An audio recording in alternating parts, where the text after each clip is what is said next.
Shalom peuple de Dieu, je crois que vous allez bien. Je suis très content parce que Dieu nous a encore prêté vie. Nous sommes en vie, pendant que beaucoup sont morts.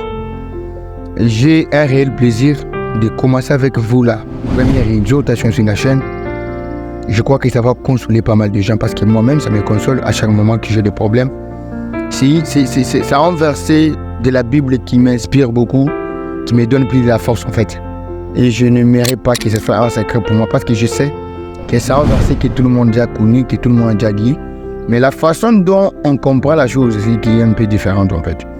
Mais je vais parler et expliquer un peu sur ces versets pour vous donner plus de la foi et me donner aussi plus de la foi, aussi plus de courage et plus de la motivation. Parce que c'est Dieu lui-même le premier motivateur en fait. La Bible dit dans Josué 1, après la mort de Moïse, serviteur de l'Éternel, l'Éternel dit à Josué, fils de Nun, serviteur de Moïse. Moïse, mon serviteur, est mort, maintenant lève-toi, passe ces Jourdain, toi et tous ces peuples, pour entrer dans le pays que je donne aux enfants d'Israël. Tout lieu qui foulera la plante de votre pied, je vous les donne comme je l'ai dit à Moïse. Que Dieu vous bénisse et que Dieu ajoute la bénédiction sur la parole. En comprenant, en lisant cette écriture, vous allez comprendre une chose. C'est Dieu qui parle. Dieu ne fait pas la promesse à Josué dans ces versets. Mais Dieu parle à Josué pour lui rappeler que c'est lui qui devrait être là pour faire entrer les peuples en Canaan, n'est plus en vue. C'était qui? C'était le grand prophète Moïse. Après la mort de Moïse, serviteur de l'Éternel, Dieu dit à Josué, fils de Nun en fait. Dieu a commencé à parler à Josué pour les fortifier. Dieu l'a fortifié avec des paroles motivantes. En fait, il lui a dit, mon serviteur est mort. Maintenant, lève-toi. Cela veut dire quoi? Moïse n'est plus en vie. Josué maintenant c'est ton tour. Tu comprends? Moïse n'est plus en vie, mais c'est ton tour. Lève-toi. Passe le Jourdain, toi et tous ces peuples, pour rentrer dans le pays que je donne aux enfants d'Israël. Tout lieu qui foulera la plante de votre pied, je vous le donne, comme je l'ai dit à Moïse. En regardant, en lisant cette écriture, vous allez comprendre que Josué, lui, avait un travail. C'est d'être motivé et de s'élever et passer le Jourdain. Pourquoi? Parce que Dieu lui avait déjà parlé à Moïse, avant sa mort, que c'est toi, l'homme que j'ai choisi pour libérer les enfants d'Israël, entre les mains des Pharaons. Et cette prophétie, cette promesse était déjà accomplie. Les enfants d'Israël étaient déjà sortis en Égypte vers Canaan. Mais arrivé sur le chemin, Moïse n'est pas entré en Canaan. Dieu lui dit, tu ne vas pas entrer. Alors, Moïse est mort dans le désert.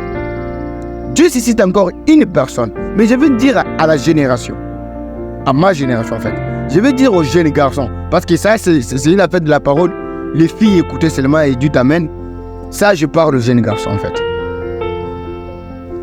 Pendant que vous servez Dieu, vous devez avoir des inspirations et de l'aspiration aussi.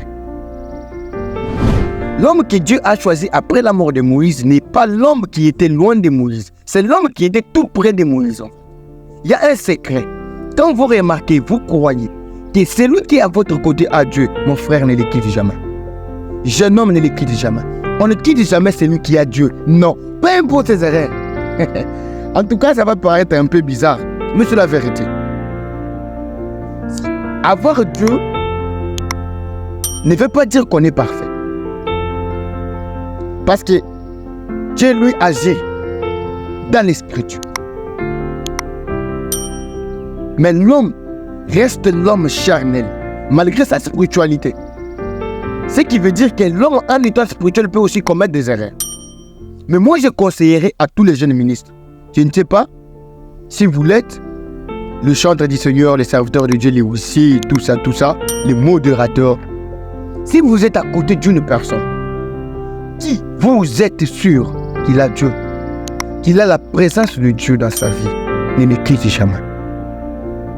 Qu'il soit votre petit frère, votre grand frère, peu importe qu'il soit pauvre ou comment, ne le quittez jamais. On ne quitte jamais celui qui a Dieu. Pourquoi? Parce qu'il y a une bénédiction attachée à chaque personne qui a la présence de Dieu dans sa vie. Ça, c'est un mystère que beaucoup de gens n'ont pas compris. Ne pas quitter celui qui a Dieu. Il ne faut jamais commettre cette erreur. Oh, parce qu'il m'a négligé, il m'a chopé, oh, il a fait ceci. Mon frère, il reste un homme, peu importe la parole de Dieu dans sa vie, mais il ne faut jamais le quitter. Josué, lui, avait compris, il n'a pas quitté Moïse. Josué n'a pas quitté Moïse. Peu importe toutes les erreurs que Moïse pouvait commettre, mais Josué, lui, était toujours attaché à lui. Pourquoi? Parce que Josué savait qu'en étant à côté de Moïse, en étant au pied de Moïse, j'apprends beaucoup. J'ai la facilité de me connecter au surnaturel. C'est ça le plus important. Quand tu es à côté de celui qui a Dieu, tu as la facilité de te connecter, d'être contaminé au surnaturel. Parce qu'en venant sur la terre, il y a des gens que Dieu a fait une grâce extraordinaire. Il y a des gens que Dieu a fait une miséricorde qu'on ne peut pas imaginer.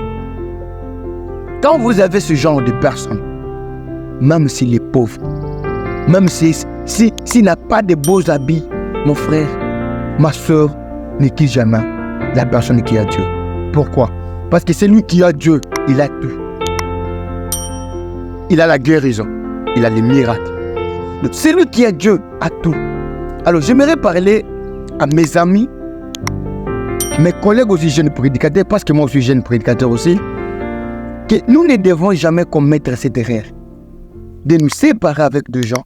Et surtout s'il a Dieu. Mais quand tu quittes celui qui a Dieu, mais comment tu penses, mon frère? Josué lui avait compris. Et Josué n'était pas le seul. Il était lui avec Caleb. Il a compris. C'est la raison pour laquelle qu'après la mort de Moïse, Dieu a choisi Josué. Pourquoi? Parce que Josué lui aussi connaissait les secrets du surnaturel. Dieu ne pouvait pas prendre quelqu'un qui était loin. Dieu ne pouvait pas prendre quelqu'un qui n'était pas connecté avec Moïse. Dieu ne pouvait pas prendre quelqu'un qui n'avait jamais vu la présence de Dieu dans sa vie. Dieu ne pouvait pas commettre cette erreur. Dieu a pris Josué. Pourquoi? Parce que Josué, lui, était près du courant. Je ne sais pas si vous comprenez un peu. Josué, lui, était près du feu. Voilà. Parce que c'est Moïse qui avait les faits. C'est Moïse qui avait l'onction. Il avait la commission, voilà. C'est Moïse qui était commissionné. Alors, tout ce qui était autour de Moïse était contaminé. Et surtout s'il les croyait, comme étant un envoyant de Dieu. Alors, j'aimerais parler à quelqu'un, il ne faut pas désespérer.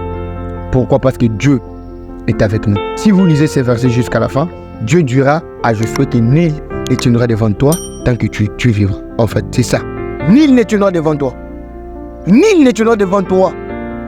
Quand tu établis tes projets, il faut enlever ça dans ta tête. Oh, quand ma maman m'a dit, c'est mon papa qui a dû. La Bible dit, nul ne tiendra devant toi. Il y a un verset qui dit aussi, malédiction sans cause est nul.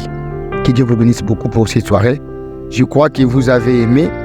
Mais je vous demande une chose, si vous n'êtes pas abonné sur la chaîne, abonnez-vous, activez la cloche de notification. Nous avons beaucoup de choses à nous partager. Et parce que c'est nous la relève en fait. C'est nous la relève. Nous sommes la relève. Et nous devons en prendre conscience en fait. Nous devons en prendre conscience. C'est nous la relève.